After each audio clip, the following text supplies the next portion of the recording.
할렐루야, 연세중앙교회 장항진 목사입니다.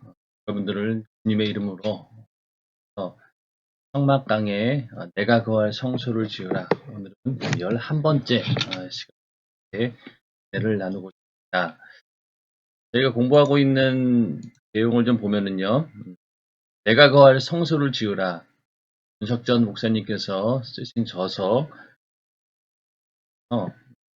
1부는 다 마쳤고 2부 성막의 기초들 가운데서 성막을 짓는 자세는 세 번째 시간입니다.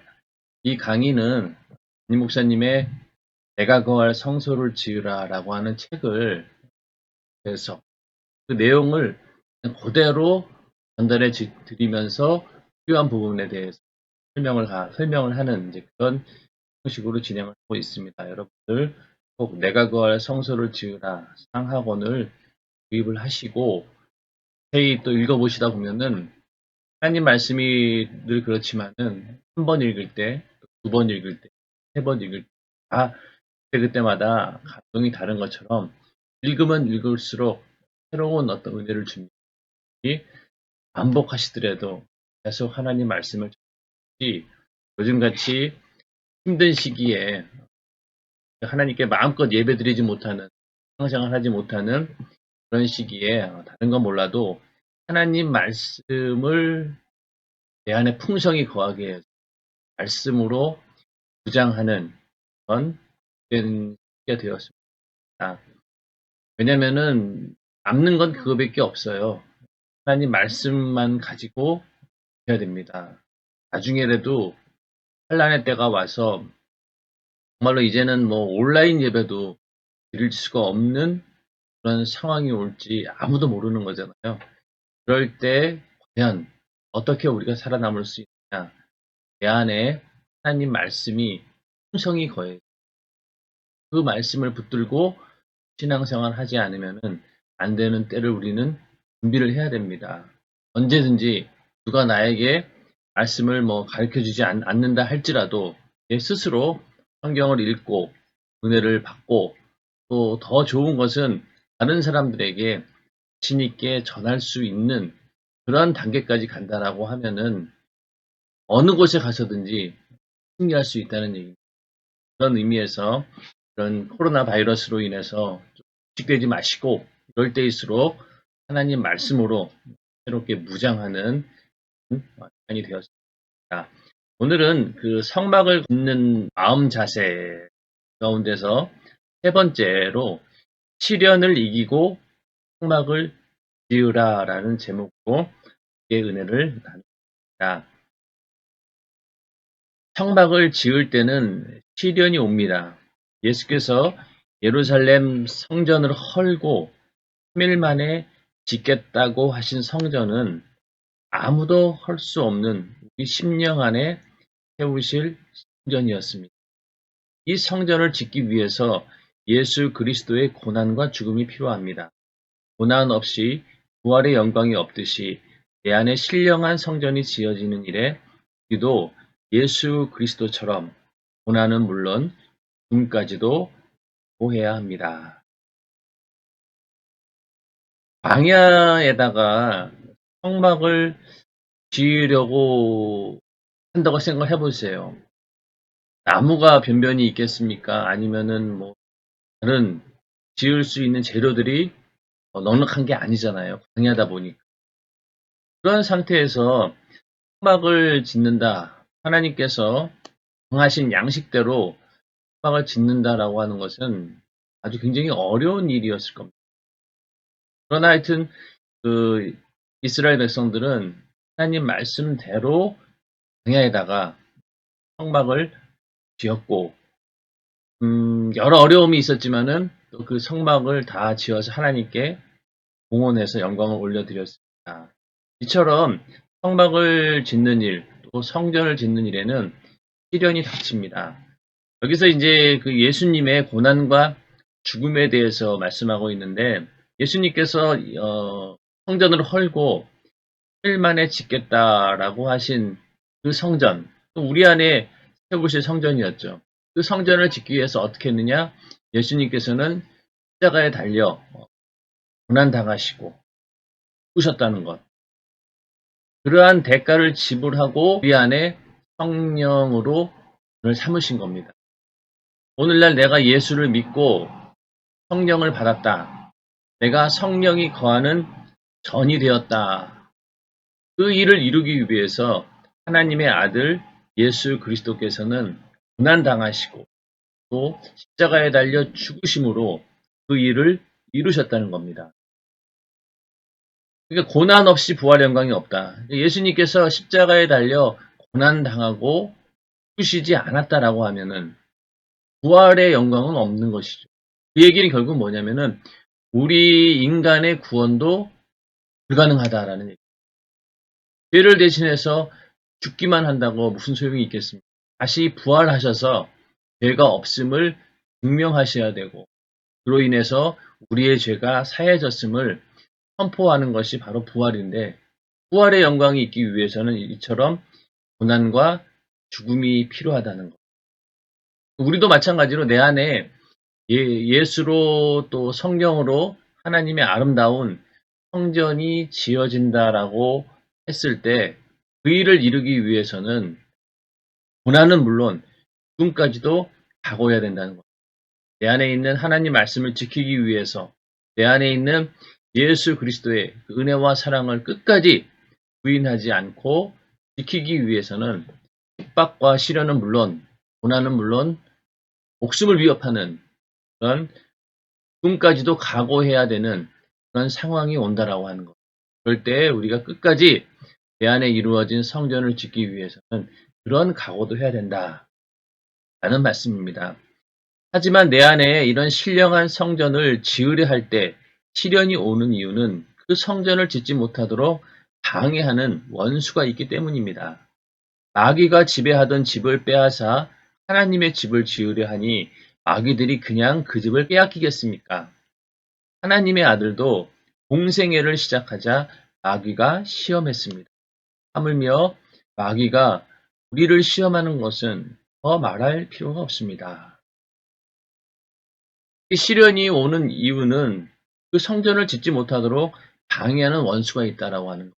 그 신앙생활에 가장 방해 요소가 무엇입니까? 바로 마귀 역사죠.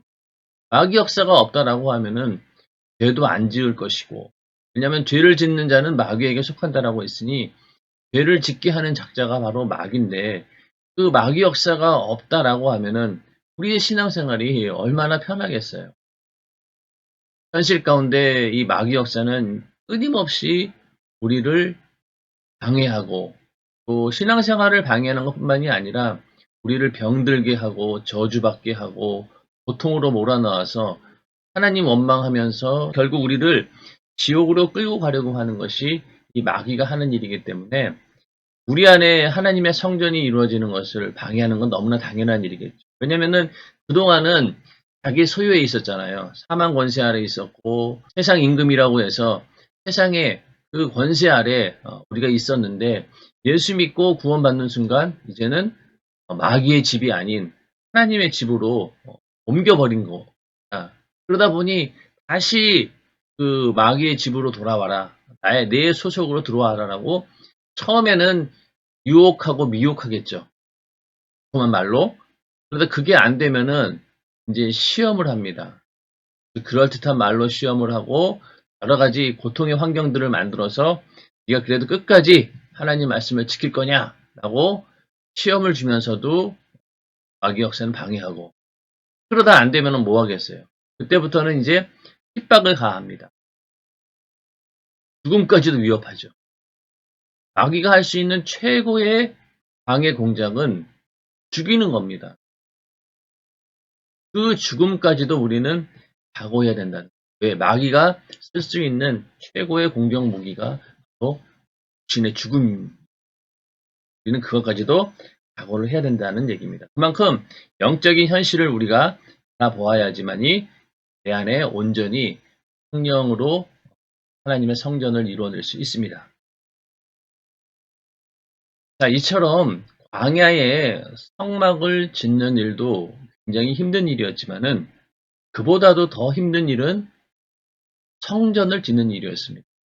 솔로몬이 성전을 짓기 위해서 그 많은 이스라엘 사람들을 노역으로 이제 쓰고 그러다 보니 너무 강하게 그 일을 추진하다 보니까 거기에 이제 불만을 품은 세력들이 있어서 결국은 나라가 북이스라엘과 남유다로 나눠지는 성전 건축하다가 나라가 분열이 돼버린 거죠. 그 정도로 엄청난 시련이 오는 것이 바로 성전을 짓는 일이었습니다. 그렇게 지어진 솔로몬 성전이 바벨론에 의해서 완전히 무너져 버리고 또 이스라엘 백성들은 바벨론으로 포로가 되어서 끌려가는 그런 최악의 상황이 오게 됩니다. 포로로 끌려간 그 이스라엘 백성들이 얼마나 마음이 상했겠습니까? 왜? 나라는 망했고 또 하나님의 성전도 회파되어서 무너져 버렸으니 나중에 들려오는 소식이 그 성전이 완전히 무너져 가지고 황무지가 되었다. 그런 이야기를 들을 때마다 그들은 눈물을 흘리면서 이스라엘이 다시 회복되기를 간절히 기도했습니다. 그 기간이 70년입니다. 10년의 그 인고의 세월을 보내면서 정말로 하나님께서 그 이스라엘 백성의 기도를 들으시고 바벨론이 페르시아에 의해서 망하게 되는 정말 도저히 하나님이 하지 않고는 안 되는 그런 역사가 일어난 거예요. 그렇게 해서 이스라엘 백성들이 포로에서 풀려나게 되었고 고레스 왕이 이스라엘 백성들을 예루살렘으로 다시 귀환을 시킵니다. 그리고 그들에게 가서 너희 성전을 다시 재건축하라라고 명령을 하게 됩니다.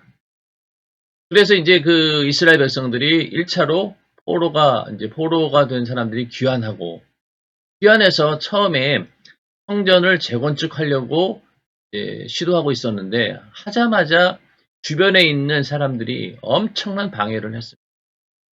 왜냐하면 이스라엘 백성들이 다시 그곳에 와서 하나님의 성전을 짓고 살게 되면은 자기들의 어떤 세력이 자기들의 어떤 이익이 위협을 받을까봐 그들을 끊임없이 막 참소를 한 거예요. 왕에게 투서를 넣어가지고 이들이 성전을 다시 건축하게 되면은 아마 왕의 권위에 도전하는 그런 세력이 될 것이다. 그렇게 하면서 이스라엘을 참소해서 그런 글을 올리다 보니까 결국 그게 받아들여져 가지고 15년 동안을 이 성전을 재건축하지 못하게 됩니다.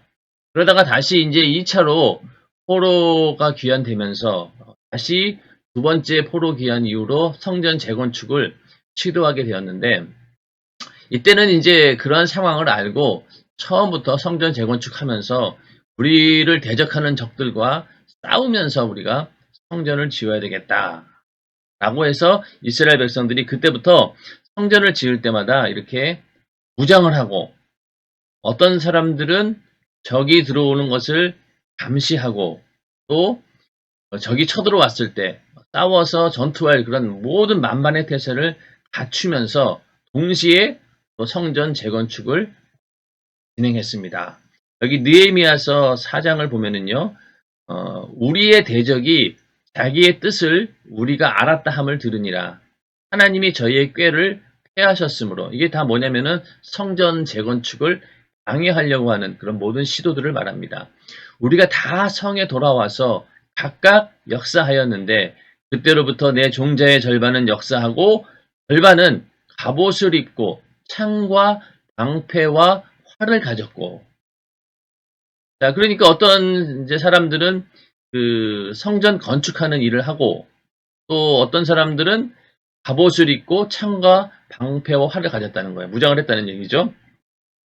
민장은 유다 온 족속 뒤에 있었으며 성을 건축하는 자와 담보하는 자는 다 각각 한 손으로 일을 하며 한 손에는 병기를 잡았는데 건축하는 자는 각각 칼을 채고 건축하며 그러니까 건축하는 사람들도 나중에 만약에 그 많은 적들이 오게 되면은 함께 성전 건축을 중단되더라도 일단은 적을 물리쳐야 되니까 또 칼을 차면서 건축했다는 거예요. 한쪽으로는 칼을 차고 또 그 상태에서 또 성전 재건축을 위해서 이렇게 사역을 했으니 얼마나 힘들었겠어요. 내가 귀인들과 민장들과 남은 백성에게 이르기를 이 역사는 크고 넓음으로 우리가 성에서 나뉘어 상거가 먼즉 너희가 물론 어디서든지 나팔 소리를 듣거든 그리로 모여서 우리에게로 나아오라. 우리 하나님이 우리를 위하여 싸우시리라 하였느니라. 성전 건축을 하면서도 칼을 차고 있다가 나팔 소리가 들리면은 또 다 나가서 그 적들과 싸워야 되는 그런 상황이죠. 이렇게 성전 재건축이라고 하는 것이 정말로 목숨을 걸고 이 적들의 침입을 막아내야지만이 가능한 일입니다. 오늘날도 교회 성전 건축을 하는 일에 있어서 굉장히 많은 어려움이 있습니다. 점점 이 교회 성전을 건축하는 일들이 어려워지고 있죠. 땅이 있어도 성전을 건축하지 못하는 그런 시대입니다. 신도시 같은 경우 대규모 아파트 단지가 이렇게 들어서게 되면은 생각해 보세요. 굉장히 많은 세대가 수만 세대가 와서 거주하게 되는데 당연히 교회가 그 수만큼 채워지는 것이 얼마나 좋은 일입니까? 그런데 그렇게 많은 교회를 짓지 못하죠. 종교 부지가 그 지역에 딱 그 땅에 비례해서 아주 제한되게 정해져 있어요. 그러다 보니 아무리 교회를 짓고 싶어도 내가 거기에 땅을 소유하고 있어도 그것이 교회를 지을 수 있는 땅으로 허락이 안 됩니다. 그만큼 종교 부지가 중요한 거예요. 우리 교회가 그 노량진 성전을 그것을 구입한 이유가 무엇이겠습니까? 그 종교 부지를 끝까지 지켜내기 위한 거예요. 그렇게 지켜내야지만이 그나마 거기다가 교회를 세울 수 있는 것이지, 그게 만약에 그 종교 부지에서 일반 그냥 토지로 바뀌어버리면 교회를 지을 수가 없습니다. 다시 짓기는 더 어려운 겁니다. 그만큼 성전 짓는 것이 방해를 받고 있는 그런 시대입니다. 우리 연세중앙교회도 성전 건축을 하면서 특히 이제 궁동 성전을 지으면서 굉장히 많은 기도를 했습니다. 왜냐하면 이러한 방해 공작들이 있기 때문에.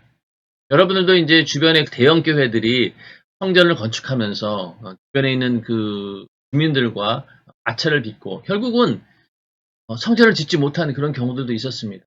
그만큼 반발이 심하죠. 우리 연세중앙교회도 그런 일들을 예상하고 오래전부터 성전 건축을 위해서 이 목사님께서 성도들이 간절히 기도했습니다. 그 기도의 결과 정말로 우리 연세중앙교회는 큰 무리 없이 성전 건축을 다 완공한 다음에 하나님께 봉헌할 수 있습니다.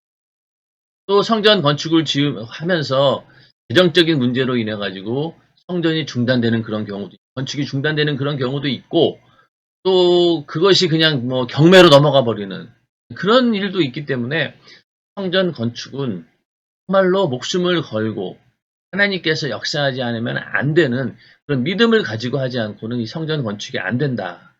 그러므로 이 성전 건축을 했다라고 하는 것은 그만큼 이 약한 영과의 싸움에서 승리했다. 왜냐면은 음부의 권세가 교회를 이기지 못하리라. 그 얘기는 뭐냐면은 끊임없이 음부의 권세는 교회를 대적하고 있기 때문에 교회 하나가 세워지는 건 절대로 용납 못합니다. 어떻게든 방해해서 결국은 교회를 짓지 못하게 하기 때문에 성전 건축은 이렇게 엄청난 시련이 있어야 된다는 것을 이렇게 성경을 통해서 알 수가 있습니다.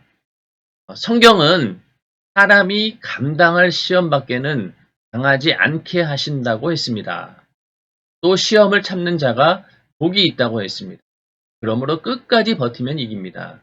내가 이기는 것이 아니라 하나님의 약속이 승리합니다. 우리는 절대로 이 믿음이 끝까지 요동하지 말아야 합니다. 우리 안에 예수 안에서 거룩한 성령의 전이 하나님의 성전이 지어지는 일을 방해하기 위해서 마귀 역사가 우는 사자와 같이 우리를 삼키려고 합니다. 이게 결국 뭐냐? 우리가 당하는 시험인데 성경에 하나님께서도 어떻게 얘기했냐면 사람이 감당할 시험밖에는 당하지 않게 하신다. 아무리 대단한 시험이고 나를 위협하는 지금 눈으로 봤을 때는 야 이게 도저히 이게 빠져나갈 이게 희망이 있나라고 할 정도로 절망적인 그런 상태라 할지라도 감당할 시험밖에는 당하지 않게 하신다는 거예요. 아무리 시험이 와도 내가 감당할 수 없는 그 정도의 것들은 오지 않는다라고 하는 겁니다.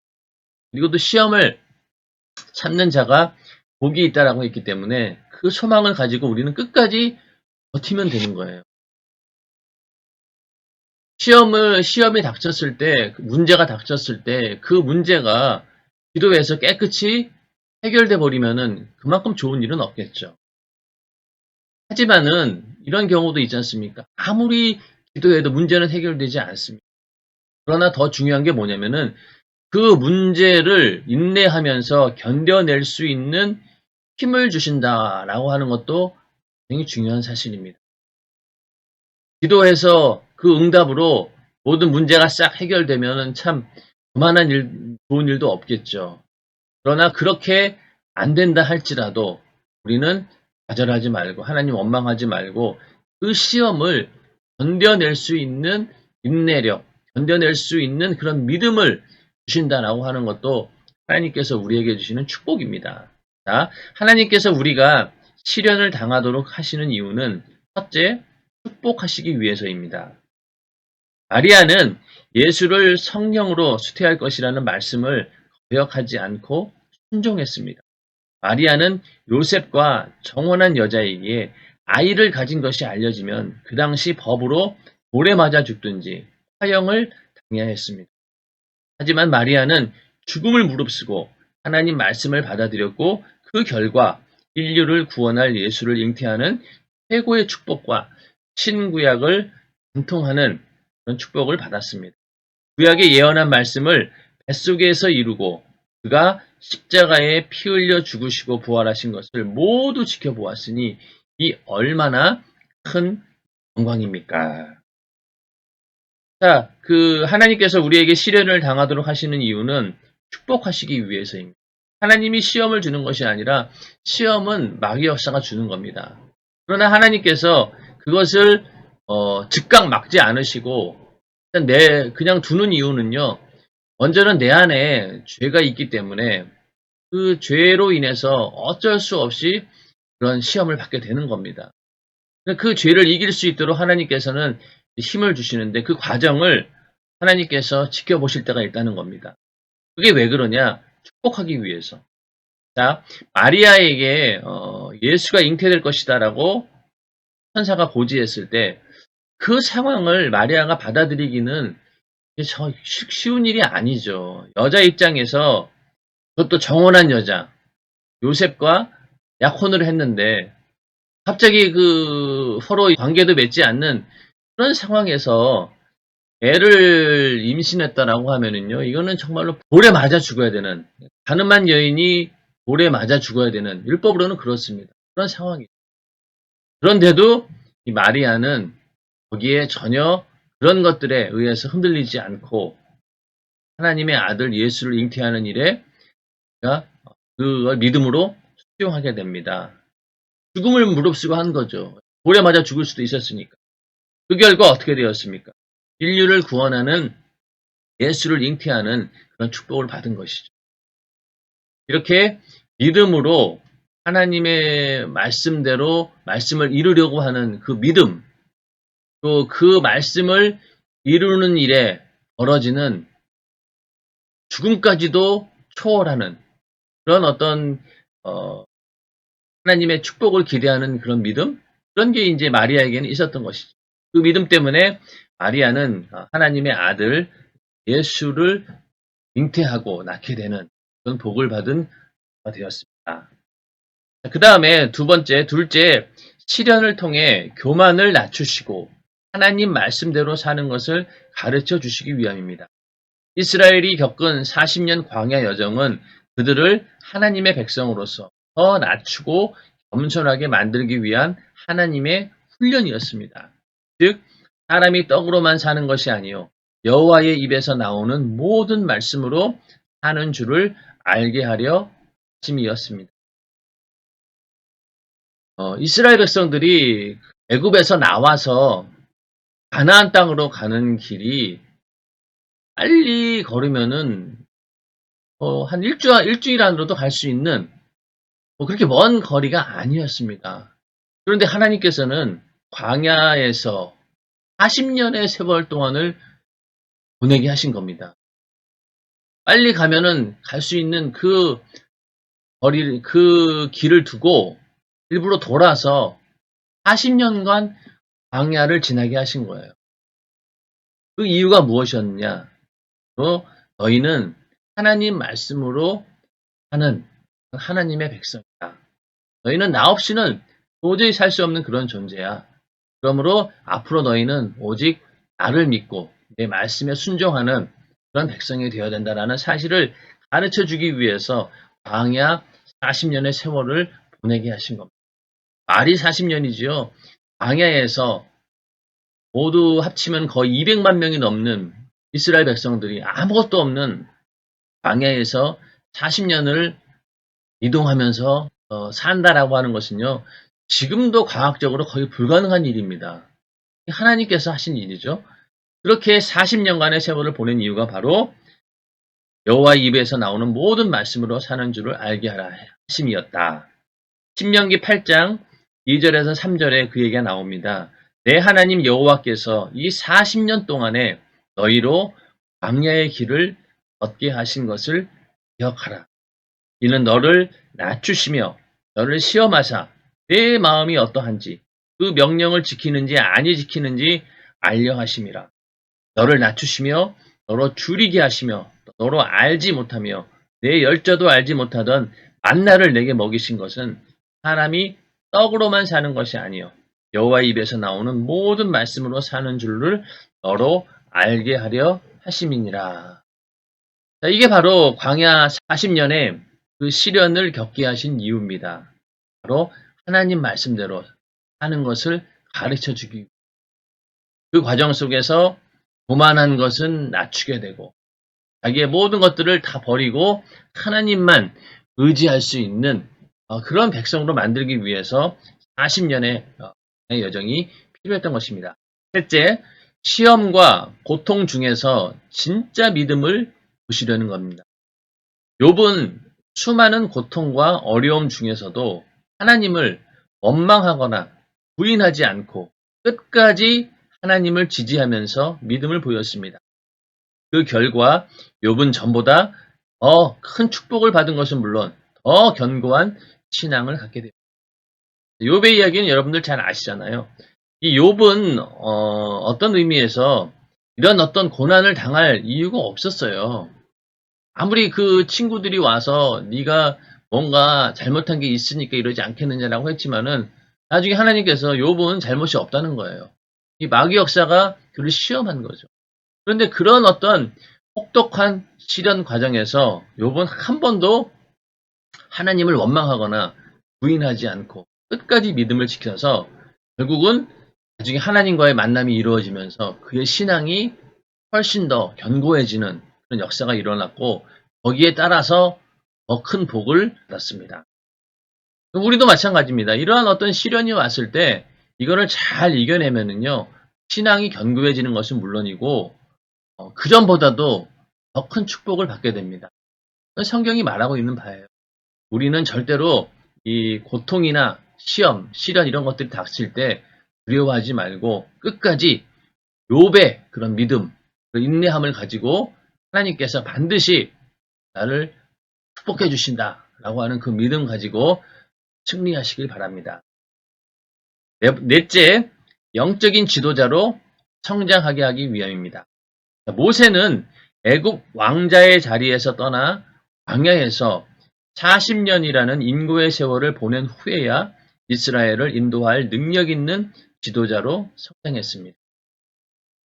자, 모세는요, 그가 이제 그 이스라엘 사람들이 당하고 있는, 애굽에서 당하고 있는 그 고통을 그가 발견을 하고 울분을 막 토합니다. 그리고 분을 내는 거죠. 이럴 수가 있느냐. 이 이스라엘 백성들이 내 민족이 이렇게 애굽으로부터 박해를 받는 것이 너무나 부당하다. 그러면서 의분을 가지고 이스라엘 백성들을 내가 어떻게든 구원해야 되겠다라고 하는 그런 마음이 있었어요. 그 마음이 너무 그냥 지나친 나머지 결국은 그 분을 참지 못하고 사람을 죽이는, 애굽 사람을 죽이는 일이 발생하게 됩니다. 결국 그 모세는 그런 일을 했음에도 불구하고 그렇게 나라와 민족을 위해서 그냥 정말로 그 이스라엘 백성들이 당하는 그 고통을 보지 못하고 사람을 죽이면서까지 그런 일을 했지만은 이스라엘 백성들이 거기에 동조하지 않고 오히려 그를 궁지로 몰아넣게 됩니다. 결국은 그가 애굽을 떠나서 미디안 광야로 가게 됩니다. 거기서 보낸 세월이 40년이에요. 그러니까 그 모세가 40년 동안 이 미디안 광야에 있으면서 얼마나 많은 자기의 비하, 또 자기에 대한 절망, 나는 아무것도 이제 할 수 없구나, 라는 그런 자기 자신에 대한 내려놓음, 이런 일들을 40년 동안 한 거예요. 거기서 한 일이 아무것도 없잖아요. 양을 치는 일, 뭐 이런 일들을 하면서 평범하게 40년간 세월을 살아갑니다. 그래도 애굽 왕실에 있던 자였죠. 또 애굽 왕실에 있으면서 수많은 학문을 접했고 또 그 당시 최고의 문명을 접했던 그런 자가 하루아침에 광야에 가서 그렇게 평범한 사람이 되어서 그 40년의 세월을 보냈다라고 하는 것은 하나님께서 그때 함께 하신 거예요. 뭘 했느냐? 바로 자기 자신을 낮춘 거죠. 그가 40년 전에 그 젊은 나이에 이스라엘을 구원하겠다라고 이렇게 아마 그런 각오로 했다라고 하면은 실패했을 겁니다. 그러나 이 40년의 세월을 보내면서 모세는 더 견고해졌고 내가 할 수 없구나. 내가 하려고 되는 게 아니구나. 하나님께서 하셔야 되는구나라는 그런 믿음을 갖게 되었다는 거예요. 그가 얼마나 낮아졌는지 알 수 있는 부분이 뭐냐면 하나님께서 직접 그 앞에 이적을 보이시며 나타나셔가지고 명령했음에도 불구하고 모세는 거절을 합니다. 나는 못합니다. 그때그때마다 하나님께서 이런저런 이유를 드시고 또 이적을 보여주면서 결국은 그 이스라엘 백성을 구원하는 지도자로서 승낙하게 되는데 만약에 그 40년 전이었다라고 하면은요 하나님께서 그렇게 나타났으면 아마 당장에 그냥 네 알겠습니다라고 순종했을 거예요. 그런데 그만큼 자기 자신이 얼마나 연약한 존재인지를 알고 있는 상황이기 때문에 선뜻 나서지 못한 거죠. 그것이 믿음이 없는 것이 아니라 바로 모세의 겸손이었습니다. 결국 하나님께서는 그렇게 40년간 모세를 훈련시켜서 이스라엘을 인도하는 지도자로 그때서야 내세운 거죠. 그러니 이 그 모세의 삶이라고 하는 것이 완전히 광야의 삶이죠. 40년 동안 그가 개인적으로 광야를 겪어야 했고 또 40년, 40몇 년 동안 이스라엘 백성과 함께 그 광야를 보냈으니 그 인생의 거의 3분의 2가 다 광야에서 보낸 거예요. 어떻게 보면 참 기구한 어떤 운명을 타고난 사람이지만은 그러나 그것이 곧 하나님께서 그를 쓰시기 위해 그런 과정을 다 거친 겁니다. 모세가 40년간 광야에서의 그런 인내의 시간이 있었기 때문에 이스라엘 백성들이 광야에서 얼마나 속을 많이 썩였습니까? 그런 상황 가운데서 끝까지 인내하면서 이스라엘 백성들을 가나안 땅으로 인도할 수 있었던 이유는 또 그 자신이 광야에서 그만한 하나님 훈련을 받았기 때문에 가능한 일이었습니다. 또 하나님께서는 선지자 호세아에게 음탕한 고멜과 결혼하게 하심으로 이스라엘을 향한 하나님의 심정을 알게 하셨습니다. 호세아의 이야기도 여러분들이 뭐 잘 아시겠지만은 이 그림을 보시면은 여기 이제 하나님께서 호세아 선지자에게 결혼하라고 하는 그 여자가 어떤 여자냐면은 이렇게 몸을 파는 그런 아주 음탕한 여자였어요. 그 고멜과 결혼하라고 하니까 참 기가 막히지 않겠습니까? 선지자인데. 그런데 하나님의 명령이니까 어쩔 수 없이 그 여자를 데려다가 아내로 삼습니다. 그런데 이 여자가 옛날의 습성을 버리지 못하고 또 나가서 그런 이제 몸을 팔고 막 그런 짓을 하는 거예요. 또 데려다 놓으면 또 그러고. 그러면서 하나님의 심정을 알게 되었다는 거죠. 이스라엘을 어떻게든 하나님께서 사랑으로 품으려고 하고 마치 그 신부를 맞이하는 것처럼 하나님께서 그 이스라엘 백성들을 사랑하셨지만은 이스라엘 백성들은 끊임없이 다시 우상 숭배하는 그런 일들을 계속해서 하는 것을 보고 그 심정을 가지라고 이런 결혼을 하라고 하나님께서 명령하신 거죠. 근데 문제는 뭐냐면은 그 고멜에게서 낳은 자녀들도 똑같이 그 어미가 했던 일을 하는 거예요. 자, 자기 아내가 그런 것도 참 이게 발 뻗고 울고 싶은 그런 심정일 텐데 자녀까지 똑같이 그 길을 걷는다라고 했을 때 그 아버지의 심정은 어떻겠냐고요. 역시 그걸 통해서 하나님의 심정을 알도록 하셨다는 겁니다. 호세아에게는요, 이 일이 인생에 얼마나 참 큰 시련이었겠어요. 그렇죠? 그 시련을 평생 당한 거예요. 그러면서 하나님의 쓰시는 선지자로서 하나님의 심정을 온전히 전달할 수 있는 그런 선지자로 하나님께서 세우실 수 있었던 이유가 바로 거기에 있었습니다. 마찬가지로 하나님께서는 우리가 영적인 지도자로서 주님과 동일한 심정을 갖게 하시려고 시련 가운데 거하기. 주님은 이렇게 시련을 경험하게 하면서 영적인 지도자를 하십니다. 여러분들이 교회 생활하면서 또 직분을 감당하면서 이런저런 당하지 않아도 될 그런 일들을 많이 당하죠. 내가 이 직분만 아니었으면 내가 이런 일이 없는데 그러면서 어떤 경우에는 그 직분을 내려놓고 싶은 그런 마음이 들 정도로 많은 고통을 당할 때가 있습니다. 왜냐하면 사람을 영혼을 관리하는 그런 직분일수록 그런 일들이 더 많아요. 그럴 때일수록 절대로 우리가 좌절할 것이 아니라 하나님께서 나를 영적인 지도자로서 나를 쓰시기 위해서 이렇게 판단하는구나 라는 그런 믿음을 가지고 버티신다라고 하면은 하나님께서 세월이 지난 후에 보면은 나를 이렇게 정말 귀한 일꾼으로 나를 만들었구나.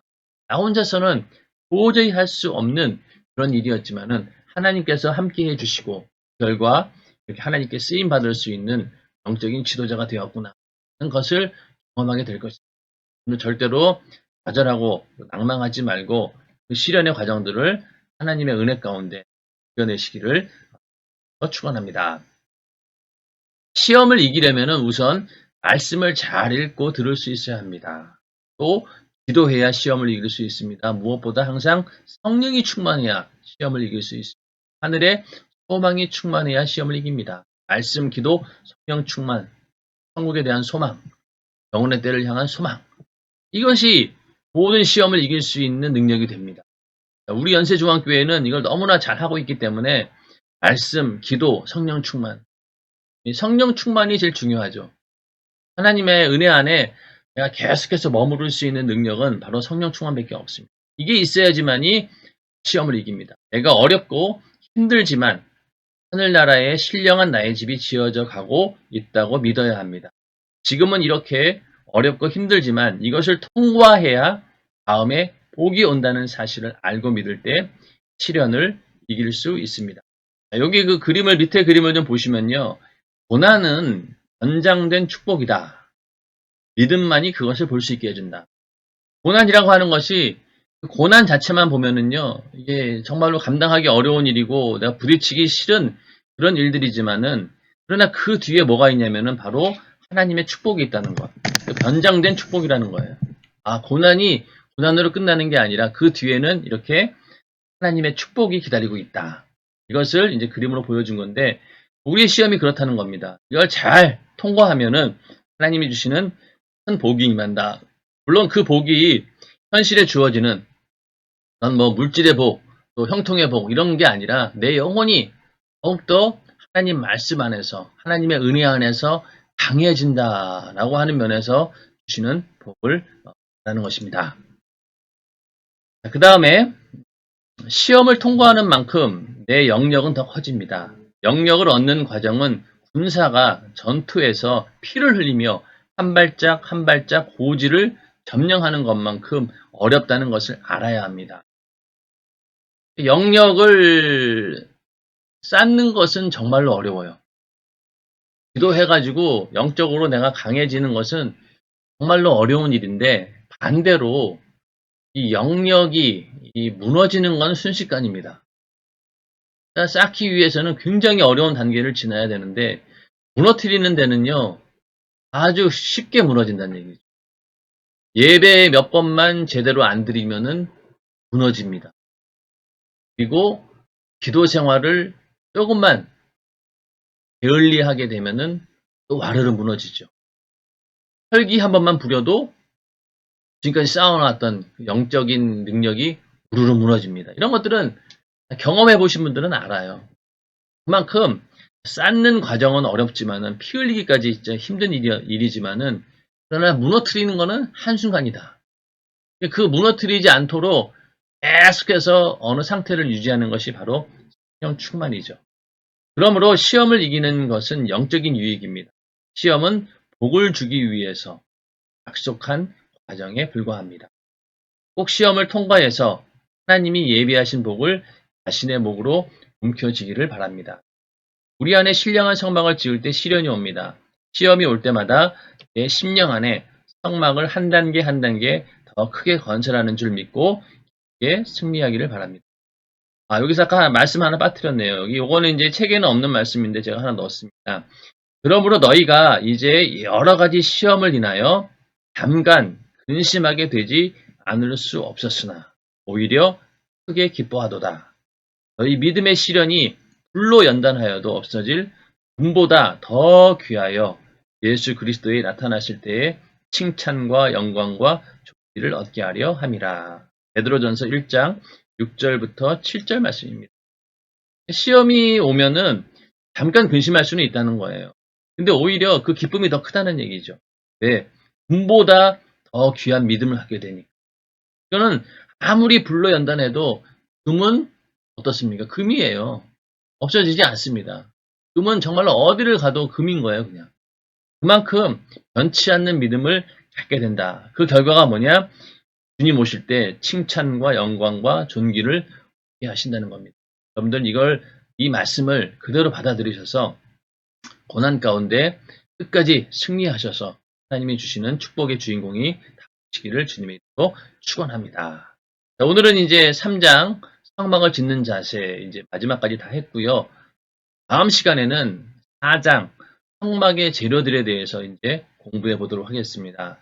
성막의 재료 가운데서 첫 번째 조각목에 대한 이야기, 그리고 은받침, 금띠와 금고리, 그러니까 평소 이 벽을 쌓는 일이죠. 그리고 문하고, 그 다음에 그 위에 이제 지붕 덮는 덮개, 네 가지 덮개 이야기.